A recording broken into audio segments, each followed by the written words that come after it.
good. I want to show you what I've been looking for a very long time that grows on dead wood. It's Dryad saddle.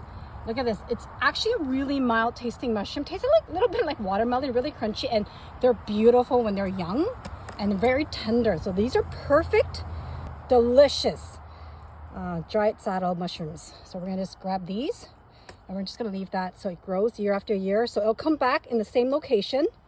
So with the young ones, you can just cook them eating like that, really crunchy, but there's a massive growth here.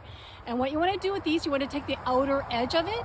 The inside is tough and the outer edge is edible.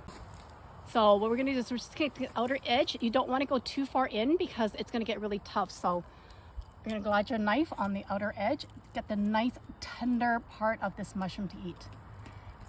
Look at the water. Oh gosh, beautiful, beautiful mushroom. And that's what you do with the more mature ones. I'm gonna go home and stir fry that gorgeous, gorgeous mushroom. So I want to show you the actual massive size of this mushroom.